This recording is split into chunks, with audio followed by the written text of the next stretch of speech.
बुझ्छौ ल म यहाँबाट सुरु गर्छु जनरली फल्टहरु आउने भनेको एउटा ओपन सर्किट हो एउटा सर्ट सर्किट हो यो दुईटै कन्डिसन भनेको एबनर्मल कन्डिसन हो ओपन सर्किट भनेको सप्लाई आउँदैन आउने सर्ट सर्किट भनेको लोड भन्दा अगाडि नै दुईटा अथवा तीनटा कन्डक्टर चाहिँ एक आपसमा जोडिने अर्थ फल्ट हुने जेसुकै कारणले पनि हुने यही कन्डिसनहरु हो र यो कन्डिसनमा फल्ट करेन्ट चाहिँ सर्ट सर्किटको कन्डिसनमा फल्ट करेन्ट कि सिमेट्रिकल हुन्छ कि अनसिमेट्रिकल हुन्छ ओपन सर्किट भनेको एउटा फेज मात्र ओपन हुन पनि सक्छ दुईटा फेज ओपन हुन सक्छ तीनटै फेज ओपन हुन पनि सक्छ लाइन माथि कुनै ठुलै एउटा रुख चाहिँ पर्यो भने तीनटै तार चाहिँ छोडिन सक्छ भेहिकलले हिट गर्दियो कुनै एउटा टावरलाई ठुलै ट्रकले भने तीनटै तार छिन्न भिन्न कन्डक्टर एकातिर इन्सुलेटर एकातिर हुन सक्छ अर्को चाहिँ सर्ट सर्किटमा के हुन्छ सर्ट सर्किट भने के हो थाहा छ तिमीहरुलाई सर्ट सर्किट भनेको तीनटै कन्डक्टर एक आपसमा सर्ट हुन सक्छ तीनटै कन्डक्टर सर्ट प्लस ग्राउन्ड हुन सक्छ कुनै दुईटा कन्डक्टर दुईटा फेज सर्ट सर्किट हुन सक्छ कुनै एउटा फेज ग्राउन्डेड हुन सक्छ कुनै दुईटा phase short circuit plus grounded हुन सक्छ दुईटा फेज एक आपसमा सर्ट सर्किट अनि थर्ड फेज चाहिँ ग्राउन्डेड यस्तो यस्तो खालको फल्टहरु आउँछ लाइनमा अनि यो केसमा सिमेट्रिकल फल्ट भनेको थ्री फेज फल्ट हो थ्री फेज फल्ट आइसोलेटेड पनि हुन सक्छ विथ ग्राउन्ड पनि हुन सक्छ यति बेला सिमेट्रिकल करेन्ट फ्लो हुन्छ तीनटैमा यो बाहेकको फल्टहरुमा अनसिमेट्रिकल करेन्ट फ्लो हुन्छ अथवा फल्ट नै अनसिमेट्रिकल हुन्छ एउटा ग्राउन्ड दुईटा फेज फल्ट एउटा फेज हेल्दी छ दुईटा फेज फल्ट विथ ग्राउन्ड यो किसिमको फल्टहरु आउँछ के कारणले आउँछ त यो फल्ट सर्ट सर्किट भन्ने एउटा केसहरु सर्ट सर्किटमा इक्विपमेन्ट ड्यामेज हुने के कारणले हो भन्दाखेरि ओभर करेन्टबाट ओभर करेन्टले ओभर हिट जनरेट गर्छ ओभर हिटले फायर क्रिएट गर्छ कुनैमा यस्तो भिजिबल फायर पनि हुन सक्छ कुनैमा भिजिबल नहुन सक्छ अब स्पार्क आएर इन्सुलेसन टडेर अनि त्यो जमेर बसे आउन सक्छ त्यो डिस्कनेक्ट नभइकन त्यो छुटिदैन कि प्रोटेक्टिभ डिभाइसले त्यसलाई छुट्याउनु पर्यो कि यो आफै तार डढेरै डिस्कनेक्ट हुनु पर्यो अब यसमा हुने के हो भने ओभर करेन्टले ओभर हिट जनरेट गर्ने र ओभर हिटले इन्सुलेसन ड्यामेज गर्ने हो सर्ट सर्किटमा इन्सुलेसन ड्यामेज भइसकेपछि त्यो पर्मानेन्ट सर्ट सर्किटेड भएर बस्छ र त्यहाँबाट फायर क्रिएट भएर एक्सप्लोजन पनि हुन सक्छ अथवा एउटा सर्टेन एरिया फायर पनि हुन सक्छ विभिन्न फ्याक्ट्रीहरुमा देखिन्छ सर्ट सर्किटको कारणले आगलागी भयो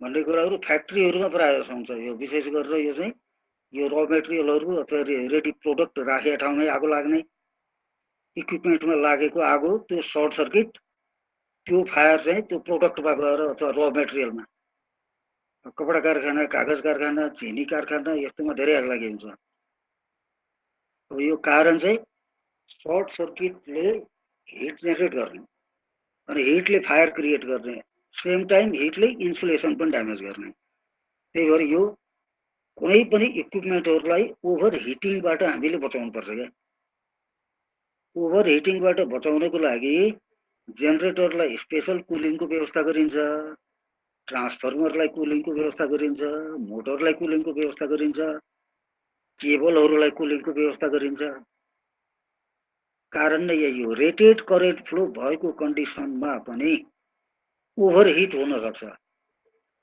कुनै एउटा जेनेरेटर त्यसको 500 एम्पियर चाहिँ रेटेड करेन्ट छ 500 एम्पियर फ्लो हुँदाखेरि हामी डराउनु पर्दैन किनभने त्यो रेटेड करेन्ट हो तर 500 एम्पियर कति बेला फ्लो हुँदा डराउनु पर्दैन जति बेला हाम्रो कुलिङ सिस्टमले राम्रो फंक्सन गरिरहेछ यदि कुलिङ सिस्टममा कुनै डिस्टर्बेन्स आयो र जेनेरेटर भित्र डेभलप भएको हिट चाहिँ हामीले बाहिर निकाल्न सकेनौं भने अनि रेटेड करेन्टमै जेनेरेटर ओभरहिटिङमा जान्छ। अनि त्यहाँ हामीले के मोनिटर गर्छौँ, एउटा रेटेड करेन्ट मोनिटर गर्छौँ, अर्को वाइन्डिङको टेम्परेचर पनि मोनिटर गर्छौँ। मेसिनमै गएर पनि हेर्न सकिन्छ त्यसको टेम्परेचर कति छ, अथवा कन्ट्रोल रुममा हामीले डिस्प्ले राखेका हुन्छौँ, त्यहाँ त्यसको टेम्परेचर देखिरहेको हुन्छ। र मेकानिकल प्रोटेक्सन भनेर हामीले पढेनौँ, टेम्परेचर बढी भयो भने पनि मेसिन चाहिँ स्टप हुनुपर्छ। त्यसको सर्टेड हामी सेन्सर राखेका हुन्छौँ, त्यो सेन्सरबाट अनि यता हाम्रो चाहिँ यो सर्किट ब्रेकरको ट्रिप कहिले एक्टिभेट हुन्छ, सर्किट ब्रेकर ट्रिप गर्छ। त्यो कन्डिसनमा जेनेरेटरलाई चलाउनै हुँदैन। ट्रान्सफर्मरमा पनि त्यही हुन्छ।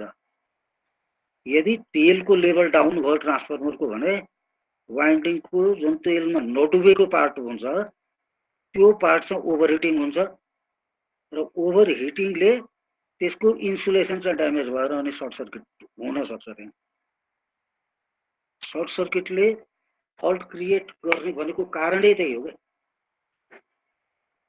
अगर त्यो आगो लाग्ने भनेको पनि ओभरहिटिङ त हो नि। अब आगो लागेर त्यो आफू ड्यामेज हुन्छ प्लस छेउछाउको अर्को इक्विपमेन्ट पनि ड्यामेज गर्छ त्यसले। अब यसमा हुने कारणहरू के हो त? यो फल्टहरू सर्ट सर्किट हुने, ओपन सर्किट हुने कारणहरू के हो? एउटा लाइटनिङको बारेमा डिटेलमा चाहिँ हामीले स्विच गियरमा पढिसक्यौँ, यो एउटा कारण हो। अर्को चाहिँ विन्ड स्टोर्म्स। विन्ड स्टोर्म्सले दुई किसिमले ह्याम्पर गर्छ। एउटा चाहिँ हावाको भेलोसिटी नै एकदमै हाई भएर त्यसैले नै पोलहरूलाई चाहिँ टिल्ट गराइदिन्छ अथवा भाङ्गिन्छ अथवा चाहिँ त्यो ढल्छ, लाइन नै चोडिन्छ। अर्को हाई विन्ड स्पिडले सर्टेन चिजहरू उडाएर लिएर आउँछ, त्यसले अनि लाइनलाई चाहिँ हाम्रो चाहिँ कि ओपन सर्किट क्रिएट गरिदिन्छ, चुडाइदिन्छ, कि सर्ट सर्किट क्रिएट गरिदिन्छ। अर्को हुन्छ स्नो स्टोर्म्स। स्नो स्टोर्म्स भनेको चाहिँ यो एकदमै चाहिँ यो हाम्रो लो टेम्परेचर हुने, यो विशेष गरेर युरोप, अमेरिका, क्यानाडातिर यो समस्या बढी देखिन्छ। नेपालमा पनि अब सर्टेन ठाउँहरू छ हाम्रो इम्पोर्टेन्ट ठाउँ, अब त्यो ठाउँमा यो समस्या छ। त्यहाँ चाहिँ यो आइसको एउटा कभरिङले बस्छ, यो कन्डक्टरको चारैतिर आइस जम्छ क्या। यहाँ यो जति बढी हिउँ पर्छ र जति बढी चिसो मौसम हुन्छ त्यति ठुलो डायमिटर हुन जान्छ यो आइस कभरिङले गर्दा, अनि यसको वेट बढ्छ। वेट बढेपछि यो चुडिन्छ के, यो चुडिन्छ, यो कन्डिसन आउँछ यसको। स्मल एनिमल्स, बर्ड्स, अब यिनीहरूले पनि लाइनमा यो किसिमले फल्ट क्रिएट गरिदिन्छ। यो विशेष गरेर रुरल फिडरहरूमा आउँछ। यो अलिक जङ्गल एरियाबाट, जुन ठाउँमा जङ्गली जनावरहरू, चराहरू बढी हुन्छ, त्यो ठाउँमा यो किसिमको फल्टहरू आएको देखिन्छ। यो चाहिँ डाइरेक्ट सर्ट सर्किटै क्रिएट गरिदियो यसले। यो आफू पनि मर्छ अनि सर्ट सर्किट पनि क्लियर हुन्छ, मरेर त्यो भुइँमै खस्छ त्यो डढेर। अर्को भेहिकल हिटिङ। यो भेहिकल हिटिङबाट फल्ट आउने लाइनहरू चाहिँ यसरी ड्यामेज हुने, पुलहरू के भन्छ यो भाँचिने, ढल्ने, यो केस चाहिँ हाइवेको छेउमा बढी आउँछ। हाइवेमा स्पिड ओभर हुन्छ अनि अब शान्तिनु केही जीव जन्तुहरू अथवा मान्छे नै तर्काउन खोज्दाखेरि अनि यो किसिमको एक्सिडेन्टहरू हुन्छ। फेलिङ अफ ट्रिज, यो हावाले डाइरेक्ट रुखलाई यहाँ झारिदिन पनि सक्छ, अथवा हामीले रुख काट्दाखेरि अब यो झुकिएर पनि यता खस्न सक्छ। यसलाई डोरीले बाँधेर यतापट्टि खसाल्ने भनेर गरे होला। अब यहाँ चाहिँ के भन्छ, ओभर कन्फिडेन्समा रुख यतै खस्छ भन्नु, तर यहाँ काट्दाखेरि चाहिँ यता खस्यो, यो जे पनि हुनसक्छ। अथवा यसको लाइनको छेउमा रुख छ, यहाँ 5 मिटर 10 मिटर पर रुख छ, त्यसको हाँगाहरू यतैसम्म आइरहेछ, अनि यो हाँगा काट्छु भन्दाखेरि हाँगै लाइनमाथि खस्ने, त्यति बेला पनि लाइन चोडिने अथवा सर्ट सर्किट दुईटै केस हुन सक्छ। यो केसमा पनि लाइनमा चाहिँ फल्ट आउँछ। यो लो भोल्टेज लाइनहरूको क्लियरेन्स, जमिनदेखि क्लियरेन्स त्यति बढी हुँदैन, अनि यस्तो किसिमले चाहिँ लोड गरेको गाडीहरू भइदियो भने अनि तार नै योभन्दा तल हुन्छ कि अनि तारै छोडाइदिन्छ यसले। त्यस्तै हो यो चाहिँ हाम्रो यो पूजाहरूको यो मूर्ति विसर्जन गर्दाखेरि यस्तो किसिमको मान्छे गाडीमा बस्दिरहेको हुन्छ। यसको हाइट चाहिँ एकदमै बढी भइन्छ, क्लियरेन्स पुग्दैन लाइनको। अनि यो त एक्सिडेन्टै हुँदैन, यो त डेथ पनि हुनसक्छ यो किसिममा। लाइन ट्रिप पनि हुन्छ, यहाँ मान्छे पनि मर्न सक्छ। यस्तो केस चाहिँ केमा हुन्छ, एउटा यो जन्तीको गाडीहरूमा हुन्छ यस्तो केस। अनि यस्तो यो पूजा आजा यो मूर्ति विसर्जन गर्ने बेलामा हुन्छ। अन्डरग्राउन्ड केबल जुन ठाउँमा चाहिँ हामीले ले गरे हुन्छौँ त्यो ठाउँमा प्रोपर त्यसको अलाइनमेन्ट छुट्टिने किसिमले त्यहाँ मार्किङ गरेको छैन भने झुकिएर त्यही ठाउँमा एक्सकेभेसन काम चाहिँ हुँदाखेरि पनि यो ड्यामेज हुन्छ। यस्तो केस चाहिँ हाम्रो यो चप्पलीतिरको त भएको पनि थियो, यो धेरै ठाउँमा हुन्छ यस्तो। त्यही भएर केबलहरू ट्रेन्चबाट लाउनुपर्छ कि केबल लगिया ठाउँमा त्यो केबललाई फिल गरिसकेपछि माथिल्लो लेयरमा इट्टाको टुक्राहरू हालिन्छ कि, इट्टाको टुक्राहरू हाल्ने अनि त्यो माथि माटो हाल्दैन। अनि खन्दा त्यहाँ इट्टा देखियो भने अनि एटेन्सन लेभल बढ्छ, यहाँभित्र केही छ भने इन्डिकेसन दिन्छ त्यसले। ओभरलोडिङमा पनि हुन्छ यो। ओभरलोडिङमा प्रोटेक्टिभ डिभाइस यदि हाम्रो एप्रोप्रिएट छैन र ओभरलोडिङमा गइरहेछ भने कन्डक्टरहरू नै जल्न थाल्छ। यो प्रोटेक्टिभ डिभाइसहरू अब यो नै यदि चाहिँ यो मेकानिकल्ली जाम भएको यो एमसिबी छ भने यो आफै जल्छ, किनभने यो ट्रिपै हुँदैन। यो एमसिसिबीहरू ड्यामेज भइरहेको हुन्छ, केबल ड्यामेज हुन्छ, यो कन्डक्टर ड्यामेज हुन्छ, ट्रान्सफर्मर पनि ड्यामेज हुनसक्छ, लो भोल्टेज वाइन्डिङ। ब्याड वर्कम्यानसिप यो भनेको अब यो जम्पर भन्छ यसलाई। यो कन्डक्टर आएर यहाँ टुङ्गियो, यो इन्सुलेटर हो। अनि यता पनि यहाँ इन्सुलेटर छ, यसलाई यहाँ फिक्स गरेको छ, यसलाई यहाँ फिक्स गरेको छ। यसलाई डेड इन्ड भन्छ, डेड इन्ड। अब यताबाट आएको पावर चाहिँ यहाँबाट यो बाटो भएर अनि यता जाने हो, यता जाने हो। यसलाई जम्पर भन्छ यसलाई। अब यसलाई यसरी जोडिन्छ कि, यसरी जोड्दाखेरि अनि यहीँबाट फुत्किने। यो चाहिँ ब्याड वर्कम्यानसिप, यसले राम्रोसँग कसदै कसेन क्या। त्यहाँ 4 ठाउँमा कस्नुपर्ने, त्यहाँ माथिबाट काम गर्दा एउटा बोल्ट नै तल झऱ्यो अनि 3टा मात्र कसेर छोडिदियो, त्यो पनि यता छेउको कस्न सकेन। किनभने यहाँ यो सेफ्टी बेल्ट बाँधेर यहाँ चाहिँ झुन्डिएर काम गर्नुपर्छ, काम गर्न धेरै अप्ठ्यारो हुन्छ यहाँ। अनि यस्तो केसहरू पनि हुनसक्छ यहाँ। यो ठुल्ठुलोमा यो सबै हेलिकप्टरबाट गरिन्छ यहाँ, यो टावर इरेक्सनहरू यो सबै। त्यस्तै अब यहाँ लुज कनेक्सन, यो तार यहाँ जोड्नु पर्ने, यो चाहिँ अब खुलेन राम्रोसँग, यो यसको यो उनी भाँचियो, यो ग्रिप नै भाँचियो यसको, अनि त्यसले लुजै छोडिदियो। त्यो ठाउँमा स्पार्क आयो अनि स्पार्कले यो पनि डढ्यो, यो केबल इन्सुलेसन डढ्दै गयो, यो पुरै डढ्छ। यो चाहिँ ब्याड वर्कम्यानसिप। फ्युज पनि राम्रो छ, कन्डक्टर पनि राम्रो छ, तर त्यसलाई कस्न उसले जानेन कि, अनस्किल्ड वर्करले कस्दियो, ब्याड वर्कम्यानसिप। डिफेक्टिभ मेटेरियल भयो भने पनि आउँछ। यस्तो खालको डिफेक्टिभ मेटेरियल भइदियो भने अब यो खिया लागेको छ, अब यो राम्रोसँग कस्न पनि कसिँदैन यो। अनि यो लुज कनेक्सन हुन्छ, यहीँ स्पार्क आउँछ, यो इन्सुलेसन डढ्छ, अनि त्यसले यो छेउछाउमा पनि डढाउँछ। त्यही भएर हामीले सर्टेन चिजहरू ब्रान्डेड आइटमहरू चाहिँ युज गर्नुपर्ने हुन्छ। बजारमा सक्कली भन्दा नक्कली चिज बढी पाइन्छ, नक्कली चिज सस्तो पनि हुन्छ फेरि। ट्रान्सफर्मर फेलियर, मलाई सबभन्दा पहिले यसमा तिमीहरूले एउटा कुरा क्लियर गर, ट्रान्सफर्मरको टाइप पढ्यो तिमीहरूले है। Transformer core type, shell type भनेर पढ्यो। अब यो कोर टाइप हो कि सेल टाइप हो मलाई भन्न त कसैले। यो कुन टाइपको ट्रान्सफर्मर हो? दुईटा मात्र अप्सन छ कि कोर टाइप कि सेल टाइप। कुन टाइप होला ल भन, कुन टाइप? कोर टाइप र सेल टाइप दुई किसिमको हुन्छ हैन। ल अर्को कसैको कुनै कोर हो सर, कोर हो, कोर टाइप वाइन्डिङले बाहिरबाट वाइन्डिङले बेरिया भएर हैन। हो कोर टाइप हो, ठीक ठीक आन्सर। यो कोर टाइप हो।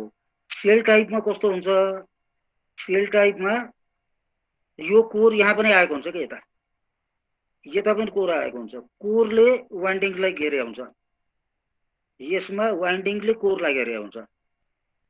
यो ट्रान्सफर्मर 11,000/400 भोल्टको गरे। अब यो देखिएको वाइन्डिङ कुन हो त?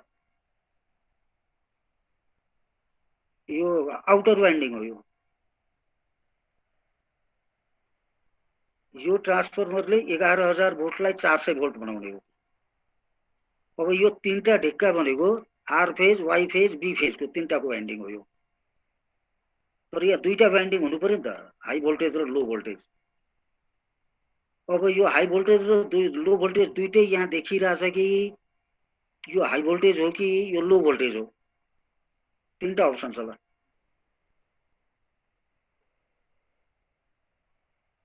कोर टाइपमा हामीले वाइन्डिङ कसरी प्लेस गर्छौँ अलिकति रिकल गर त, अलि सम्झ त। कोर टाइपमा के गरिन्छ भने त्यो कोरमा पहिले इन्सुलेसन राखिन्छ, अनि त्यसमा लो भोल्टेजको वाइन्डिङ राखिन्छ कि, अनि फेरि इन्सुलेसन राखिन्छ, अनि हाई भोल्टेजको वाइन्डिङ राखिन्छ बल्ल। लो भोल्टेजको वाइन्डिङको डायमिटर कम हुन्छ त्यो कोइलको, हाई भोल्टेजको वाइन्डिङको डायमिटर ठुलो हुन्छ, किनभने लो भोल्टेज कोइललाई नै कभर गर्ने किसिमले हाई भोल्टेज वाइन्डिङ बस्छ कि, डायमिटर हाई भोल्टेजको ठुलो हुन्छ। यो चाहिँ हाई भोल्टेजको वाइन्डिङ हो। यो burnt high voltage winding. High भोल्टेजको वाइन्डिङ बाहिर हुन्छ कि जहिले पनि। कोर टाइपमा हाई भोल्टेजको वाइन्डिङ चाहिँ बाहिर हुन्छ, पहिले लो भोल्टेज राखिन्छ कोरको नजिक। अब सेल टाइपमा कस्तो हुन्छ त वाइन्डिङ? सेल टाइपको वाइन्डिङ चाहिँ स्यान्डविच टाइपको हुन्छ क्या।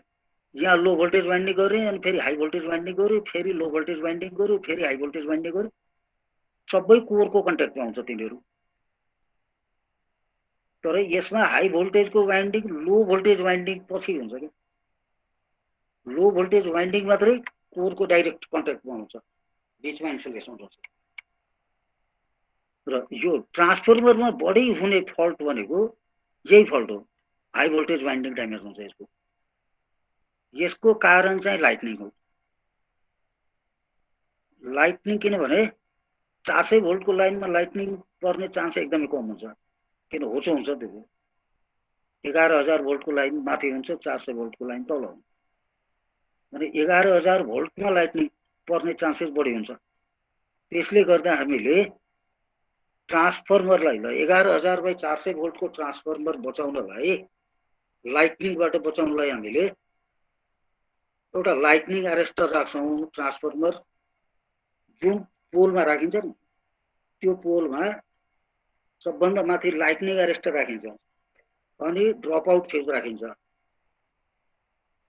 अनि लो भोल्टेजमा एमसीसीबी फ्युजहरू राखिन्छ, अनि हाई भोल्टेजमा लाइटनिङ एरेस्टर भनेको लाइटनिङबाट बचाउनलाई राख्ने हो।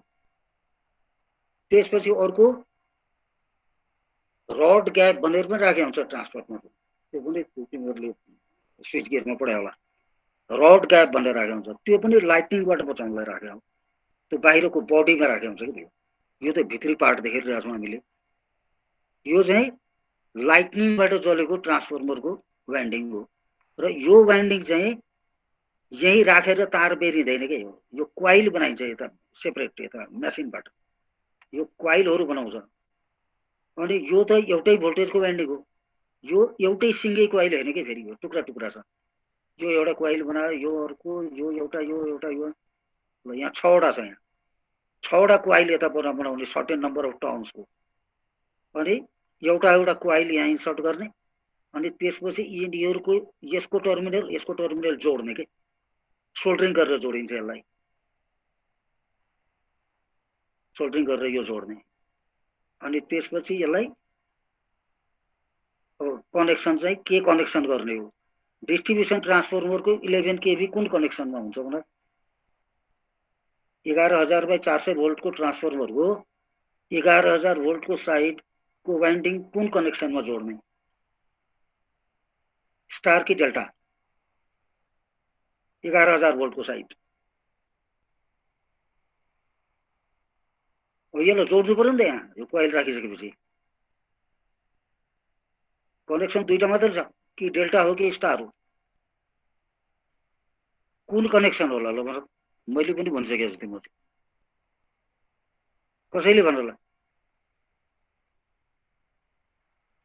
यसरी इन्टरेक्टिभ हुँदै गयो भने छिटो बुझिन्छ कि राम्रोसँग बुझिन्छ क्वेसन आन्सर गरेको। डेल्टा अथवा स्टार 11,000 भोल्ट बाई 400 भोल्टको डिस्ट्रिब्युसन ट्रान्सफर्मर। 11,000 मा कुन कनेक्सन वाइन्डिङको ट्रान्सफर्मरको? दुईटा मात्र अप्सन छ, जे भने पनि 50% चान्स छ मिल्ने। ल 11,000 ल स्टार कनेक्सन चाहिँ कहाँ हुन्छ भने 400 भोल्टमा स्टार हुन्छ क्या। 400 भोल्टकै सप्लाईबाट हाम्रो घर घरमा एउटा फेज र न्युट्रल आउने हो नि। न्युट्रल निकाल्नलाई स्टार कनेक्सन हुनैपर्छ, डेल्टाबाट त न्युट्रल आउँदैन। 400 भोल्ट साइडमा स्टार हुन्छ, 11,000 भोल्ट साइडमा डेल्टा हुन्छ। जहिले पनि यो डिस्ट्रिब्युसन ट्रान्सफर्मर कुनै पनि ट्रान्सफर्मर 11,000 को चाहिँ डेल्टा कनेक्सन, 400 भोल्टको साइडको स्टार विथ न्युट्रल ग्राउन्डेड, त्यसलाई YN भन्छ। अझै क्यापिटल Y अनि स्मल n भनेको स्टार न्युट्रल विथ ग्राउन्ड। यो अब नबिर्सिनु, डिस्ट्रिब्युसन ट्रान्सफर्मर 11,000 बाई 400 भोल्टको अथवा 33,000 बाई 400 भोल्टको, दुईटै केसमा 400 भोल्ट स्टार विथ न्युट्रल र हाई भोल्टेज 11,000 होस् अथवा 33,000 होस् डेल्टा जहिले पनि है। अझ भेक्टर ग्रुप 11 हो यसको, यो पनि सम्झिनु। अब त तिमीहरू त यो ट्रान्सफर्मर इन्स्टल गर्ने ठाउँमा पुग्छौ त अब केही महिनापछि। ल यसमा आउने फल्टहरू यसको बारेमा अलिकति हामी कुरा गऱ्यौँ है। कोर र सेल टाइप पनि अब हामी चाहिँ अब क्लियर हुनुपर्ने हो। सेल टाइप तर जेनरली युज हुने यही ट्रान्सफर कोर टाइप हो है। सेल टाइप भनेको एकदमै रेयर केसमा युज हुन्छ। सबै ट्रान्सफर्मर यही टाइपको हुन्छ। अलमोस्ट अल ट्रान्सफर्मर्स जति पनि डिस्ट्रिब्युसनमा छ ट्रान्सफर सबै यही हो। अब यसमा आउने फल्टहरू, अब प्राय आउने फल्ट चाहिँ हाई भोल्टेजबाट, यो हाई भोल्टेजको वाइन्डिङ झर्ने लाइटनिङको भोल्टेजबाट। त्यसपछि ओभरलोडमा जल्छ यो। अब अरू के कारणले जल्छ भन्दा एउटा कारण हेरौँ, एजिङ है। अब यो कुनै पनि इक्विपमेन्टको लाइफ हुन्छ, एउटा ट्रान्सफर्मर राखेपछि 150 वर्ष त चल्दैन त्यो, 15 वर्ष 20 वर्ष 25 वर्ष कति हो त्यति चल्छ। त्यसपछि अनि त्यसको चाहिँ उसले आफ्नो कोरको प्रोपर्टी पनि लुज गर्छ, त्यो कन्डक्टरको इन्सुलेसन पनि खोलिन थाल्छ, त्यहाँ राखेको इन्सुलेसन पनि खोलिन्छ, त्यो एज अनुसार जान्छ एउटा है। यो भनेको नर्मल हो, यो यसलाई एबनर्मल मान्न मिल्दैन। अर्को हुन्छ मोइस्चर। जति पनि यो ट्रान्सफर्मरहरू राम्रो राखेको छ एनडिएल, यो सबै ट्रान्सफर्मर चाहिँ ओइल कुल्ड हो, ओइल इमर्स्ड हो कि हो, ड्राई टाइपको होइन हो। यसमा चाहिँ तेल राखेको हुन्छ, त्यो तेलमा मोइस्चर कुनै कारणले छिर्यो भने ट्रान्सफर्मरमा चाहिँ तेलको लेभल घट्यो भने अनि तिमीले चाहिँ त्यहाँ के गर्नुपर्छ, एड गर्नुपर्छ तेल। त्यो वाइन्डिङलाई तेलमा डुबाएरै राख्नुपर्छ क्या, त्यो एक्सपोज हुनु हुँदैन। वाइन्डिङको लेभल भन्दा तेलको लेभल डाउन हुनु हुँदैन। त्यति बेला तिमीले फिल गर्दाखेरि त्यो फिल गरेको तेलमै मोइस्चर थियो, भाँडा सफा थिएन, अब अलिअलि के थियो होला, अथवा अलिअलि पानी पर्दा बेलामै त्यो भाँडा लिएर आयो, पानीको थोपा पर्यो, कुनै कारणले मोइस्चर छिर्यो त्यसमा तेलमा भने पनि यो ट्रान्सफर्मर फेलियर हुन सक्छ। किनभने त्यसको घट्यो नि त, इन्सुलेसन लेभल घट्यो नि त त्यसको तेलको, त्यसको ब्रेकडाउन भोल्टेज घट्यो। ओइल लिकेज भयो भने पनि जस्तै यो ट्रान्सफर्मर यो त पुरै तेलमा डुबे हुन्छ, यो पुरै डुबे हुन्छ कोर सोर। अनि यहाँबाट माथि बल्ल यहाँ बुसिङ हुन्छ यहाँ। अनि यहाँबाट चाहिँ पाइप जान्छ एउटा, अनि यो पाइपमा यहाँ कन्जर्भेटर जोडिया हुन्छ, अनि यहाँ सिलिका जेल जोडिया हुन्छ, यहाँसम्म हुन्छ तेलको लेभल। यो पुरै डुबेको हुनुपर्छ। यदि तेल चाहिँ रेडिएटरबाट लिक भयो अथवा कतैबाट लिक भयो अनि तेलको लेभल घट्दै घट्दै यहाँ आइपुग्यो भने अब यति पार्ट त कुल हुन पाएन नि, अनि यो ओभरहिट हुन्छ, यसले यसको इन्सुलेसन चलाइदिन्छ, अनि त्यसपछि ट्रान्सफर्मर फेलियर। अर्को कारण यो सर्जको कुरा हामीले गरिहाल्यो, भोल्टेज सर्ज। लाइनमा फल्ट आयो भने 33,000 र 11,000 भोल्टको ट्रान्सफर्मर छ, 11,000 लाइनमा फल्ट आयो, अनि फल्ट करेन्ट फ्लो हुने बाटो त त्यही ट्रान्सफर्मर हो नि। त्यो केसमा पनि यदि इमिडिएटली त्यसले ट्रिप गरेन त्यहाँको सर्किट ब्रेकरले भने, अनि त्यो फल्ट करेन्टले यसलाई पनि ओभरहिट गरेर ड्यामेज गरिदिन सक्छ। रफ ट्रान्सपोर्टेसनमा पनि ठुल्ठुलो ट्रान्सफर्मरहरू ड्यामेज भएको घटनाहरू भएको छ। गाडी साइड लगाउँदाखेरि अथवा केही गर्दाखेरि एउटा पाँगेर यहाँ माटै होला भन्यो, झार हुन्छ, तल जान्छ, गाडी ढल्किन्छ, अनि ट्रान्सफर्मर पनि ढल्किन्छ, कता ठोकिन्छ, के फुट्छ। अथवा यो टर्डिङहरूमा पनि ट्रान्सफर्मर ड्यामेज भएको देखिन्छ। लोड गर्दाखेरि, अपलोड गर्दाखेरि, गाडीमा लोड गर्दाखेरि पनि अनलोड गर्दाखेरि पनि त्यो क्रेनबाट लोड अनलोड गर्नुपर्छ, त्यो ह्याङ भएर बसिरहेको हुन्छ, हल्लिरहेको हुन्छ, कतै ठोकिएर फुट्न सक्छ।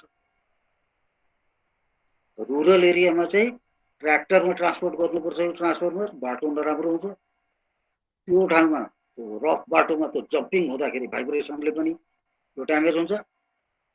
अर्को त्यो टर्निङहरूमा कहिले यता ढल्किने, कहिले उता ढल्किने, कहिले उकालो ओह्रालोमा अगाडि सर्ने पछाडि सर्ने गर्दाखेरि पनि यो ड्यामेज भएको देखिन्छ।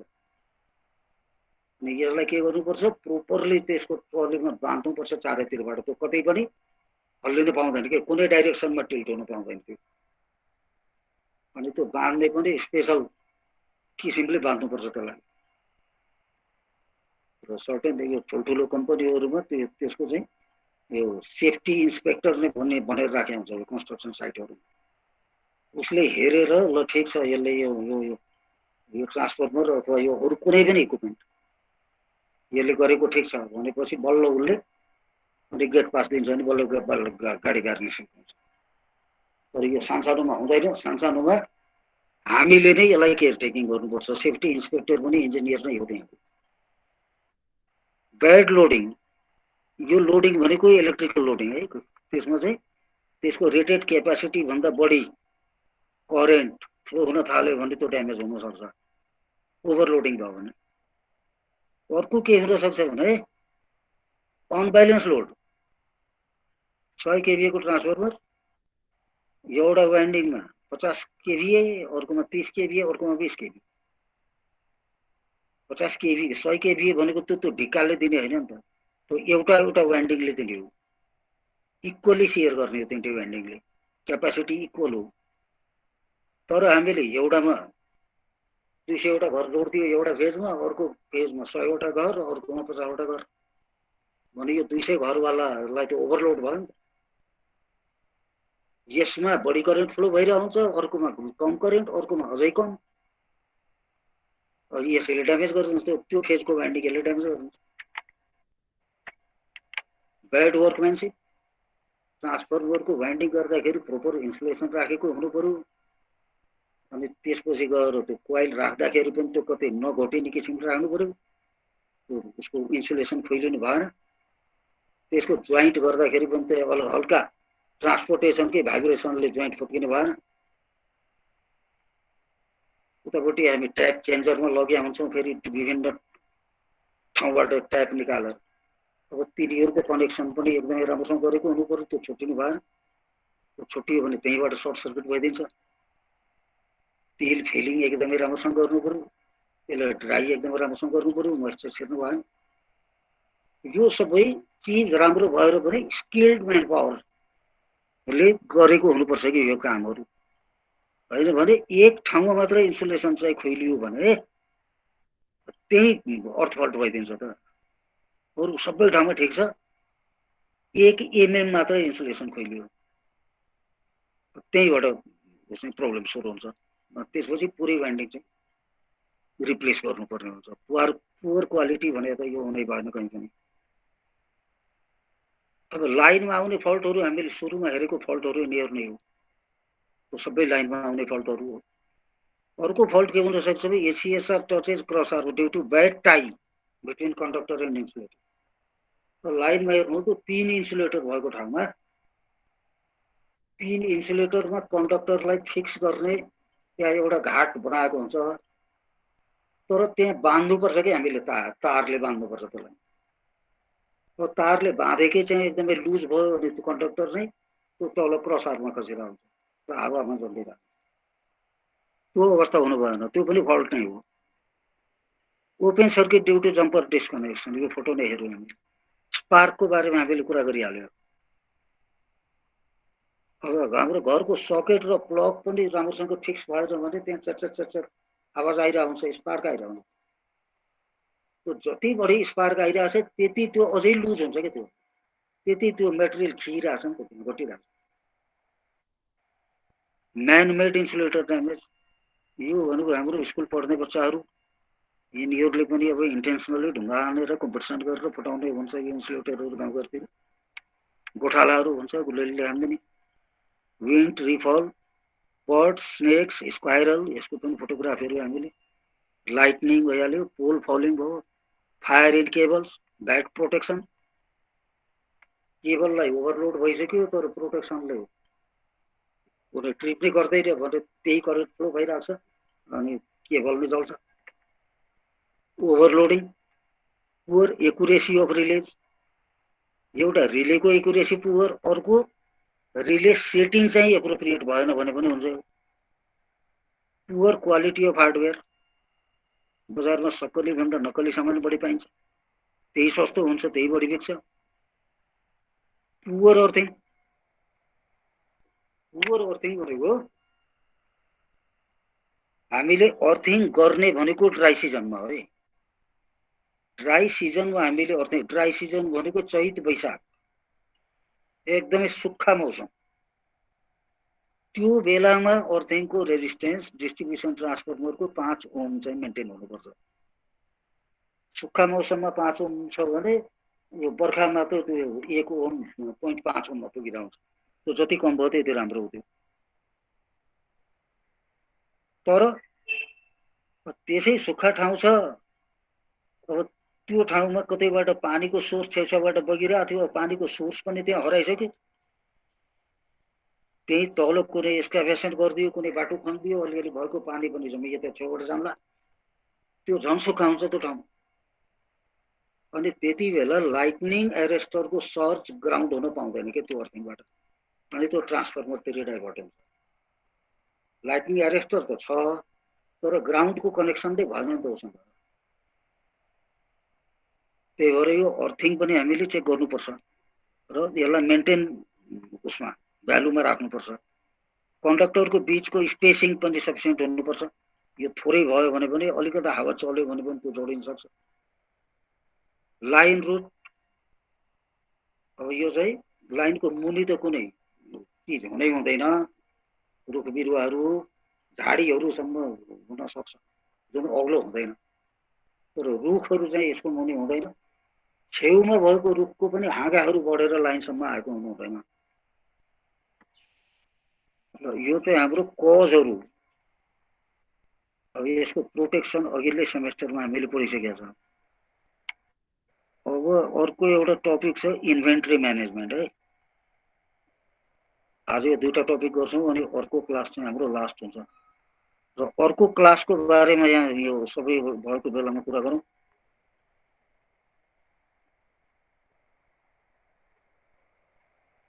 र 17 जना छ। अर्को क्लास हामीले मन्डे 7 बजे भन्यो है त अघि।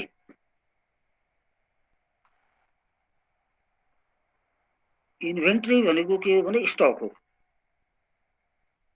अब स्टक किन राख्नुपर्छ?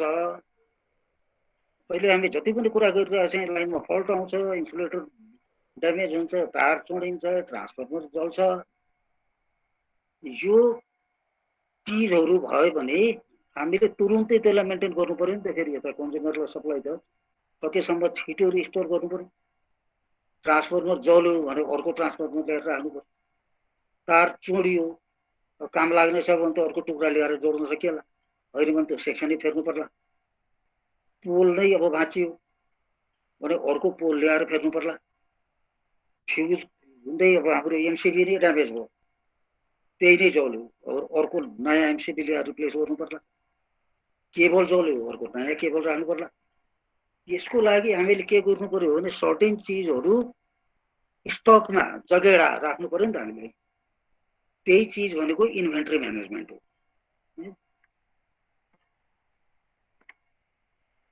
अब यसको डेफिनेसनतिर पनि नजाउँ। अब यो किन इन्भेन्ट्री म्यानेजमेन्ट चाहिन्छ भन्नेमा जाउँ। इन्भेन्ट्री भनेको त्यही हो। इन्भेन्ट्री भनेको स्टक हो एकदम सजिलो भाषामा। किन राख्नु पर्यो त? अब अर्को भनाइ आउन सक्छ जुन चिज बिग्रिन्छ त्यही चिज किनेर लिएर आएर अनि फेर्ने। तर त्यसरी किनेर लिएर आएर फेर्ने भनेको एकदमै लेन्दी प्रोसेस हो। अब हामीले घरमा ल आलु सकियो भनेर त्यो छेउको पसलबाट एक धार्ने आलु किनेर 1 किलो आलु किनेर लिएर आएको हुँदैन हो। किन हुँदैन भने यसमा सर्टेन फर्मेलिटी छ कि केही यसको चाहिँ प्रोसेस पुरा गर्नै पर्छ। होइन भने के आरोप लाग्छ भने तिमीले किन त्यति पैसामा किन्यो त? अर्को ठाउँमा त्योभन्दा सस्तोमा पाइन्थ्यो होला भनेर मैले 4-5 ठाउँमा चाहिँ मैले बुझेँ। उसले यति भन्यो, यसले यति भन्यो, यसले यति भन्यो, अनि यसले यतिमा दियो र किनेको हुँ भनेर यो डकुमेन्टेड गर्नुपर्छ, रेकर्ड राख्नुपर्छ क्या। होइन भने अडिट रिपोर्टमा आउँछ फेरि यो बेरुजुमा जान्छ क्या। यसले बढी पैसा हालेर किन्यो, सस्तोमा पाउन सक्थ्यो यो सामान। त्यही भएर हामीले ड्यामेज भइसकेपछि सामान खोज्ने उपाय गर्यो भने यसमा साध्यै हुँदैन। त्यो सम विकदेखि सम मन्थ लाग्छ यो सामान किन्दाखेरि। अनि सर्टेज इन्भेन्ट्री भनेर हामीले केही आइटमहरू क्रिटिकल आइटमहरू सर्टेन क्वान्टिटीमा राख्नै पर्छ। यो टाइम ल्याग हामीलाई चाहियो भनेर हामीले त्यो अर्डर गरेदेखि सामान आइपुग्न टाइम लाग्छ क्या। सप्लाई चेन भनेको त्यही हो, फ्रम सप्लायर टु युजर। हामीलाई त्यो सप्लायरले दिनु पर्यो नि त। अब यहाँदेखि हामीसँग आउनलाई टाइम लाग्छ। त्यहाँ सर्टेन प्रोसेसहरू पुरा गर्नको लागि टाइम लाग्छ। त्यसलाई हामीले लिड टाइम भन्छौँ है। अर्को seasonal demand varies periodically but producers capacity is fixed. यो ओभरअलमा यो लेखे हो है। अब डिमान्ड चाहिँ के हुनसक्छ भने कुनै चिजको डिमान्ड अब जाडोको बेलामा हाम्रो पर्सनल लाइफको कुरा गर्दा जाडोको बेलामा कफीको डिमान्ड बढी होला, गर्मीको बेलामा कोल्ड ड्रिङ्क्सको डिमान्ड बढी होला है। भने ओभरअल इन्भेन्ट्रीको कुरा गर्दाखेरि यो सिजनल डिमान्ड चाहिँ हाम्रो जनरल लाइफमा त्यसरी रिफ्लेक्ट हुन्छ। अब बिजुलीमा चाहिँ के हुन्छ भने बर्खाको बेलामा बढी फल्ट आउँछ क्या। बिजुलीमा फल्ट बढी आउने मौका सिजन भनेकै चैतदेखि भदौसम्म हो। यति बेला हावाहुरी पनि यति बेलै चल्छ, पानी पनि यति बेलै पर्छ, चट्याङ पनि यति बेलै आउँछ, बाढी यति बेलै आउँछ, पहिरो यति बेलै जान्छ। अनि त्यति बेला सामान ट्रान्सपोर्ट पनि गर्न सकिँदैन। सामानको के भन्छ त्यो डिमान्ड पनि यति बेलै हरेकतिर बढी भएर आउँछ। अनि बजारमा त्यसको सर्टेज पनि हुनसक्छ। त्यसले गर्दा हामीले पहिले नै सर्टेन क्वान्टिटी स्टकमा राख्छौँ। जस्तो पोहोर साल हामीले 20 पिस लाइटिङ एरेस्टर फेरेको थियो, अथवा 21 पिस भनौँ होला, 7वटा ट्रान्सफर्मर 21 पिस लाइटिङ एरेस्टर फेरेको थियो। त्योभन्दा अघिल्लो वर्ष हेर्दाखेरि करिब 18 पिस फेरेको छ। भरे यहाँ त लाइटनिङबाट यो एरेस्टरहरू नै ड्यामेज हुने ट्रेन्ड त बढी छ भने यो वर्ष 3टा मात्रै एरेस्टर राख्छु भन्न त मिलेन नि त। त्यो हिस्ट्री हेर्दाखेरि त धेरै देखिन्छ, किनभने यहाँ अर्थिङमा प्रब्लम होला केही होला भने यो वर्ष पनि 21 त राख्नै पर्यो। अनि त्यो भदौमा असारमा जति बेला चट्याङ परेर एरेस्टर नै ड्यामेज हुन्छ त्यति बेला अनि लाइटनिङ एरेस्टर बजारमा खोजेर गर्दा पाउँदैन।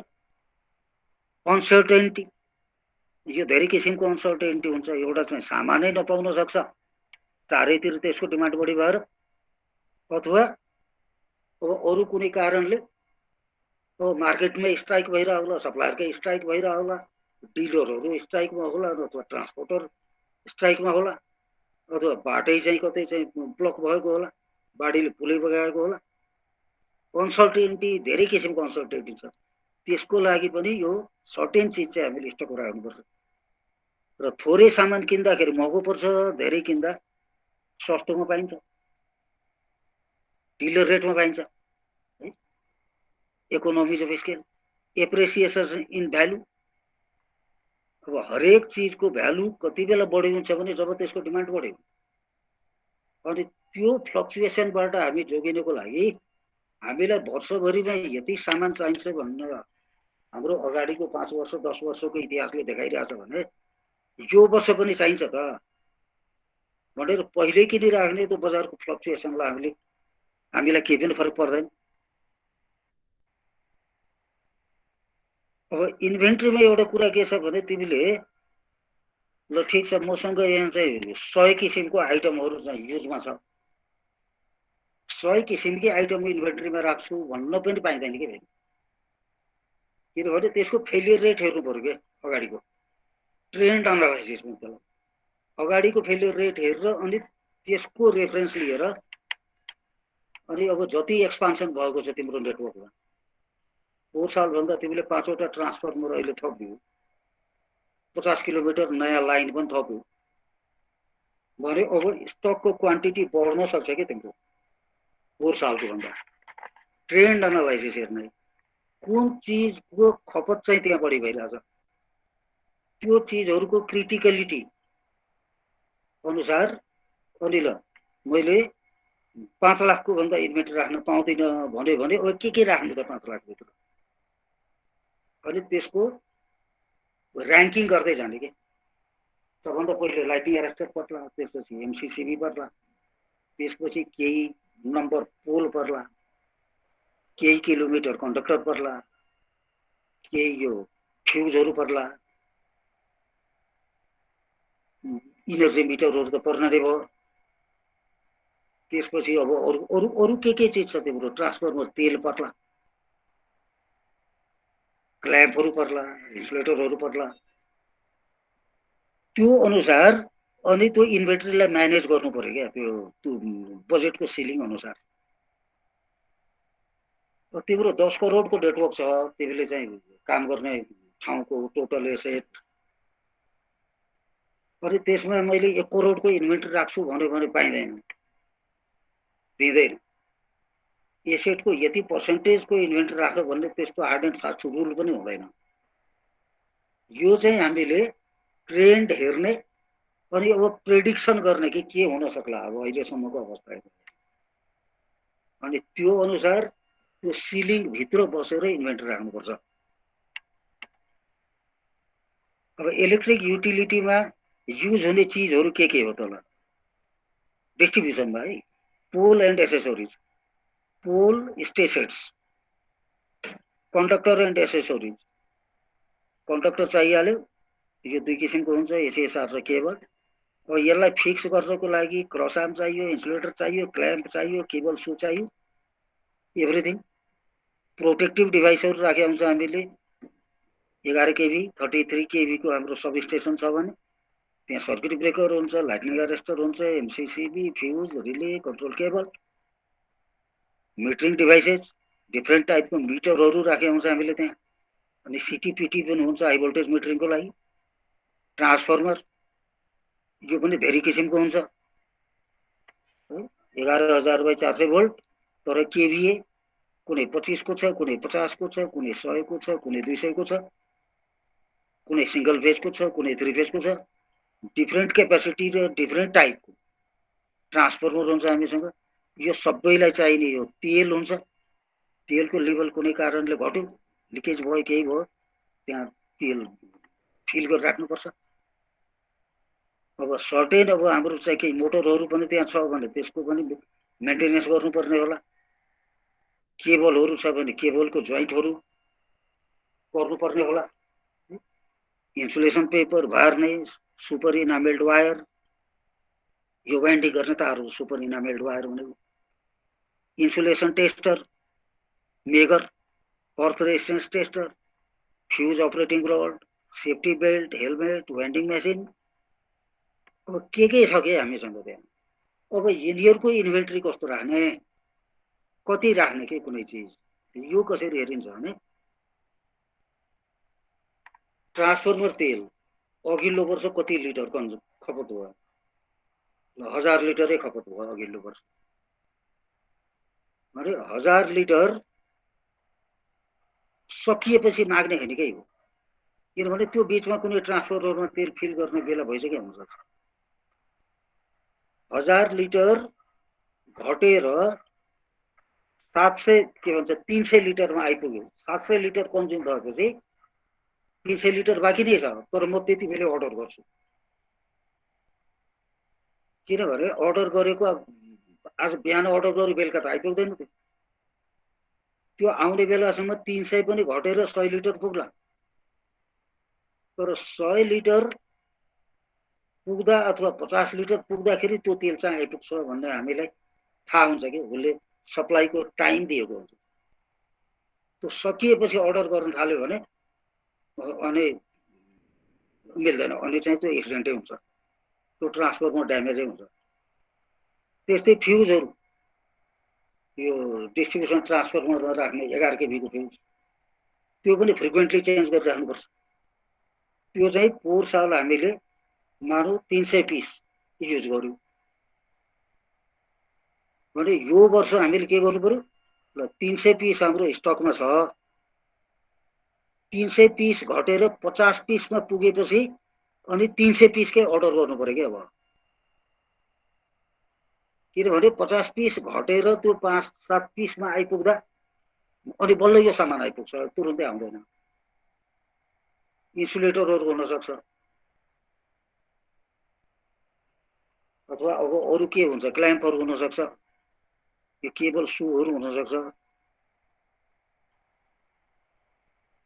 सकिएपछि माग्दै होइन कि त्यो सामान आउनलाई जति टाइम लाग्छ त्यो अनुसार अनि त्यो सर्टेन लेभल बाँकी हुँदैखेरि अर्डर गर्ने।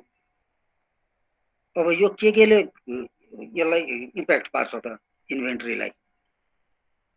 अब हामीले सामान चाहिँ कस्तो सामानको इन्भेन्ट्री राख्ने भन्ने कुरा हो। यो readily available or needs to be order. अब हाम्रो ट्रान्सफर्मर कुनै जलो एउटा 50 केभीको भने त्यो जलिसकेपछि मलाई ट्रान्सफर्मर चाहियो भनेर हामीले अनि त्यसपछि स्पेसिफिकेसन बनाएर अनि चाहिँ प्राइस मागेर त्यो आउने बेलासम्म त्यहाँ 3 महिना लाग्छ।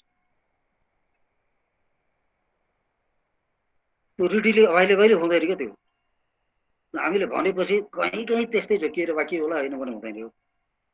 यो बनाएर ट्रान्सफर्मर बनाएर उसले स्टकमा राख्दैन, अर्डर बल्क अर्डरमा बनाइन्छ। यो भने यो चाहिँ अर्डर गरेर मात्रै आइन्छ। तर तिमीलाई एसीएसआर कन्डक्टर चाहियो, कुनै केबल चाहियो, कुनै इन्सुलेटर चाहियो भने बजारमा रेडी पाउँछ। त्यो बजारमा उसले बेच्नै भनेर राखेको हुन्छ कि तुरुन्तै पाउँछ, त्यसलाई अर्डरै गर्नु पर्दैन।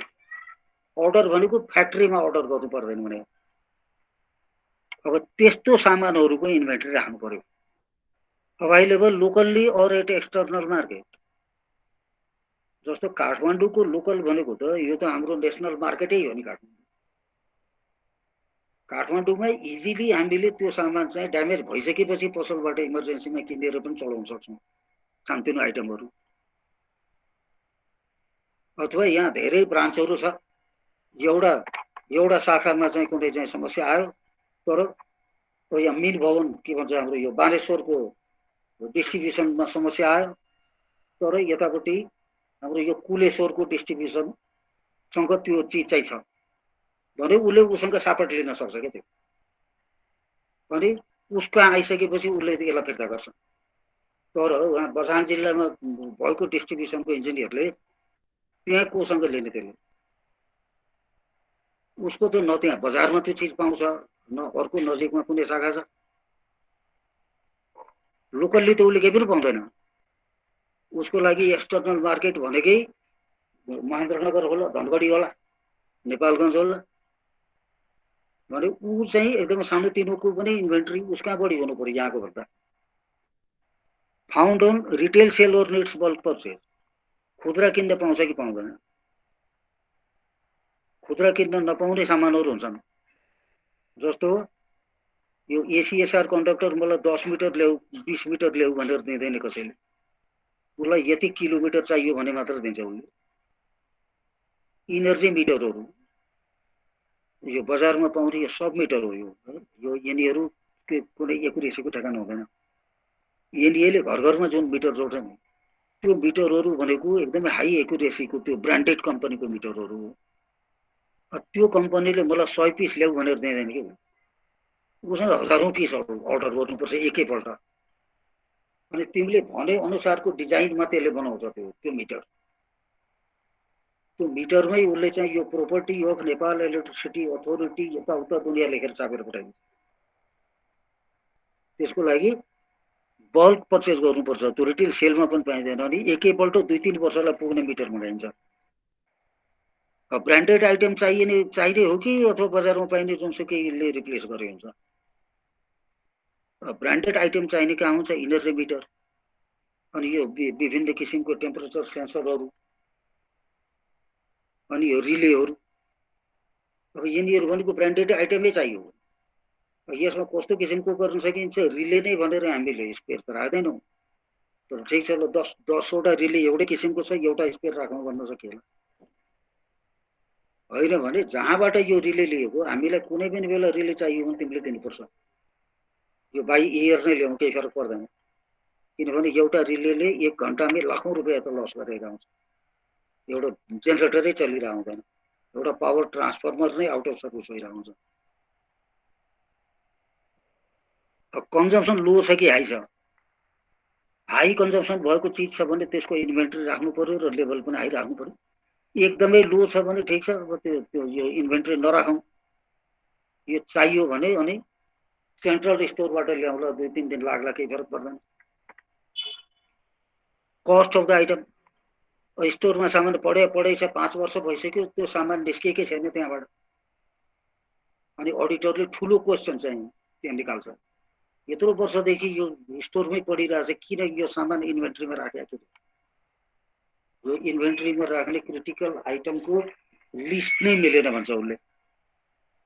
Life of the item, expiry time, स्टोरमा राख्दा राख्दै त्यसको डेट एक्सपायर हुनु भएन फेरि यस्तो खालको कुनै भार्निसहरू हुन सक्ला। 2 वर्ष 3 वर्ष लागि बनिएको छ, 5 वर्षदेखि स्टोरमा राखेकै छ, त्यो त्यही एक्सपायर भइसक्यो। स्टोर कन्डिसन, सेन्सिटिभ चिजहरू राख्नको लागि त्यो स्टोरको कन्डिसन पनि राम्रो हुनुपर्छ।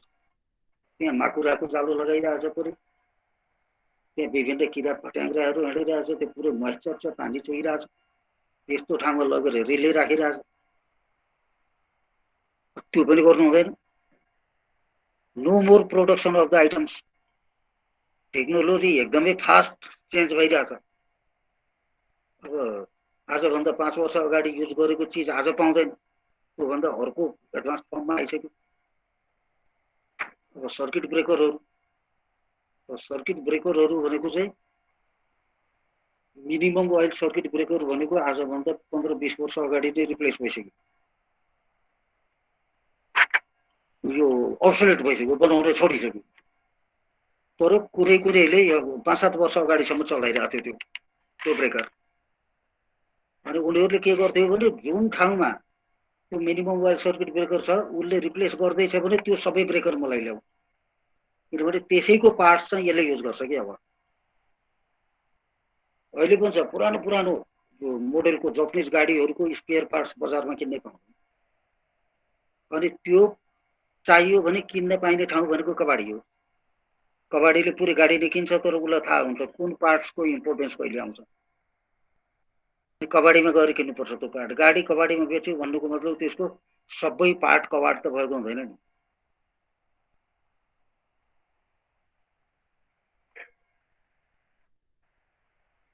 ल अब यो दुईटा टपिकमा तिमीहरूको क्वेसन के छ? अब हामीसँग बाँकी हुन्छ टपिक इकोनोमिक एनालाइसिस। यसमा मैले यो क्यापिटल बजेटिङमा अलिकति मात्र फोकस गर्छु, धेरै फोकस म गर्दिनँ। अनि अर्को हुन्छ हाम्रो एउटा यो थ्योरी छ इन्डस्ट्रियलाइजेसन भन्ने छ, यो पनि सानो हुन्छ। अनि हामी चाहिँ 3 वर्षको क्वेसन चाहिँ हेर्छौँ, हाम्रो यो फाइनल एक्जाममा आएको क्वेसनहरू, त्यो एउटा एउटा क्वेसन हेर्छौँ, त्यो न्युमेरिकल थ्योरी सबै। यति कुरा हामी अर्को क्लासमा हेर्छौँ।